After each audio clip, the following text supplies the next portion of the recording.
Avvalambor bolalar uylarini hammasi ham yomon emasdi. Men shunaqa bir juda bir sharoiti yaxshi hamda bolalarga bo'lgan munosabat bir qoniqarlik, namunali bolalar uylarini ko'rganman. Masalan, o'zim o'sha ishlagan ma'lum bir muddat faoliyat yuritgan bolalar uyida ham har bitta bolaga individual bir shaxsiy yondashuvni ko'rganman-da. Hattoki o'sha nimani bolalar uyini rahbari har bitta bolani xarakteri, nima yoqadi, nima yoqmaydi, shaxsiy iztiroblari, shaxsiy fojiasi, qanday qilib tushib qolgandan tortib ish qilib hozirgi kundagi muammosigacha bittalab aytib berardilar-da. Mana hozir ular nafaqadalar.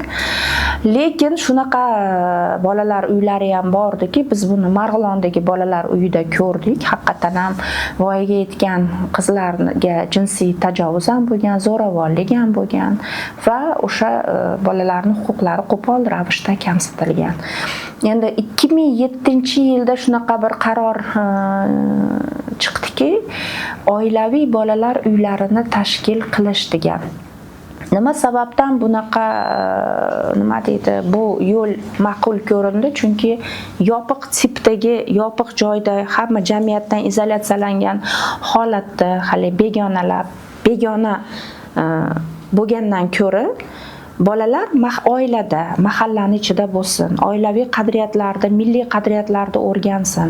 Mahallada ham mahalladagi masalan o'zini o'rni bo'lsin. To'y-to'ychiqda, ma'rakalarda ishtirok etsin bolalar degan maqsadda shunaqa 2000 adashmasam 22-yilgacha shunaqa to'liq oilaviy bolalar uylari shakllantiriladi degan qaror chiqdi. Bu 158-qaror edi. 2022-yilda xotiram pand bermasa respublikamiz hududida 8 ta mehribonlik uyi, 11 ta chaqaloqlar bolalar uyi, 3 ta oilaviy bolalar uyi hamda va bitta SOS mahallasi bor edi. SOS mahallasi hamda ba'zi mehribonlik uylari hozir faoliyatda, chaqaloqlar uylari ham ba'zilari faoliyatda, lekin aksariyati yopilib bolalar oilalarga tarqatildi. Shunchaki tarqatilmadi. Bir nima deydi, 10 ta, 5 ta, 4 ta, 3 ta qilib turib bo'lib tashaldi. Va kimlarga berildi? Men o'zim guvoh bo'lgan holatlar shu bo'ldiki, moddiy jihatdan ta'minlangan yoki huquq-tartibot organ tashkilotlarda ishlayotgan odamlarning nimasiga berildi. Milliy gvardiyada ishlaydigan nimalar qo'liga ham berildi, oilalariga tarqatildi. Lekin menga kelayotgan xabarlarda mana shu oilaga singib ketib, oilani bir bo'lagi bo'lib, yaxshi yashayotgan bolajonlarimiz ham bor. Lekin baribir o'zini bolasini ustun qo'yyapti. Masalan, biz kelgan oilada o'zini bolalari ham bor ekan. Bizga baribir unaqa bir nima biz kutgan mehr bo'lmadi deb jamiyatga baribir ham aralasha olmay qolayotgan bolalar ham bor va ming afsuski huquq-tartibot organlari tomonidan baribir o'ta qattiq nazoratda ushlab turilgan bolalar ham bor. Va masalan, o'ta qattiq nazorat bo'lmasin demayman, baribir qanaqadir bolaning ustidan nazorat, lekin nazorat bilan mehrda ham orasida tosh-tarozi bo'lishi kerak-da. Shu nimasiga men aytmoqchimanki, o'sha qonuniy huquqlari buzilmayaptimi, ya'ni u bolalarda? Albatta, men hammasini demayman, lekin buzilayotganlari bor. Men bu isbot dalili bilan ham keltiraman, chunki endi bilasizmi, disbalans nima bo'ldi-da, notenglik bo'ldi-da. Mana o'sha davrda bolalarni asrab olishga bitta tirnoqqa zor oilalar ham bordi-da. Mana men tanigan ba'zi oilalar hali ham ola olmagan bolani, lekin qaysidir oilalarga o'zi so'ramasa ham berilgan. Buni Milliy gvardiya nazoratga olgan. Hozir Milliy gvardiyani adashmasam mehribonlik.uz degan sayti bor, yoritib boriladi. Hamma qilinayotgan ishlar, tadbirlar yoritib boriladi. Ya'ni oilaviy bolalar uylari davlat tarbiya muassasasi maqomida ishlayapti. Har bitta oilaviy o'sha va bolalarning har bittasi ta'minoti boyga berilgan bo'lsa ham, boshqaga berilgan bo'lsa ham baribir davlat ta'minotida, ya'ni ma'lum bir yoshga yetgungacha o'sha bolaga ajratilayotgan nimani oladi. 4-5 ta bolani asrab olgan masalan oila har bitta bola uchun har oyda olinadigan puli bor. U pul masalan davlat o'sha mehribonlik uylarida ham, bolalar uylarida ham ajratilardi. Ya'ni oziq-ovqati uchun, yeb-ichishi, kiyim-kechagi uchun ajratilardi pul. Endi o'sha pul bolalar tarqatilgan, men asrab olingan degan so'zni nima qilma, tarqatildi. Xuddi hali qo'zichoqlarga o'xshab berildi. Bola kerakmi, kerak emasmi berildi. Muhimi nazoratda ushlab turish uchun, muhimi men bu so'zni ishlatishdan qo'rqmayman. Bilmayman, qanaqadir bir o'ziga yarasha siyosat bo'ldi-da bu ham.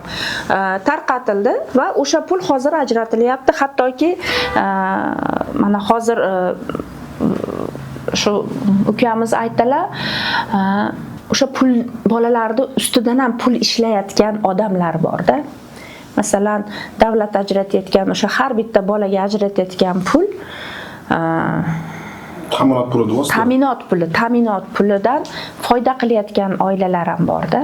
Agar mana qarang, mantiq shatda buzilganda, agar davlat o'sha ta'minot puli bilan bolani vasiylikka yoki asrab olishga beradigan bo'lsa, nima sababdan yillar davomida bolaga tirnoqqa zor bo'lgan oilalarni inobatga olmadi? Agar bunaqa ta'minot bilan masalan 16 yoshgacha baribir davlat ta'minotida bo'ladi, keyin u bolalarga har bittasiga alohida bir xonalik uy beriladi. Masalan, haqiqiy mehrga muhtoj oilalarga bersa bo'lardi-ku bolalarni. Yana bitta shunaqa holat bo'ldiki, menga shu orada e'tiroz bildirishdi. Hamma bolani kichkinasini olishni xohlaydi. Ya'ni yangi tug'ilgan bo'lsin, katta bo'lmagan bo'lsin, tili chiqmagan bo'lsin, anaqasi o'tkir nima bo'lmasin, o'sha bolalarda olsak yaxshi edi deb kelishardi onalar. Va bunaqa tili chiqib qolgan, xarakteri paydo bo'lgan bolalarni hech kim olmadi. O'shaning uchun biz oilalarga tarqatib berdik degan vajni ham aytishdi. Qisman haq ular, lekin men o'zim shu amaliyotim davomida ko'rdimki, xarakteri qanaqa bo'lishidan qat'iy nazar bitta tepib ko'madiganim bo'lsa edi, nima qiladiganim bo'lsa edi, mana shu uy joyimni shu bolaga berib nima qilsa edim, bolani bir hidini his qilsa edim deb yugurgan ayolni bilaman-da. Adashmasam 8,5 yil yugurdi-da, keyin nima bo'lmadi. Har safar kelganda bitta qog'ozi kam telefon qilarlar-da, qayerga keldingiz? Hokimiyatda o'sha bolalarni vasiylik nimaga berish sho'basi bor. Spon deyiladi. Har safar bitta nima bilan qaytarardi deydi. Bitta masalan hujjating kam deb qaytarardi. Ana hujjating kam, mana hamma hujjatni yig'ishtirib olib kelganimgacha birinchi olib kelgan hujjatlaringni muddati o'tib ketdi deyardi. U keyin birinchi olib kelgan hujjatlarimni to'ldirib olib kelganimgacha yana bitta hujjatda muammo chiqardi, qaytar. Lekin meni mehrim yetardi. Masalan, o'sha yerda o'zim u ayol ko'zlagan bitta qizalog'im bor edi-da, 12 yoshli qizaloq bor edi.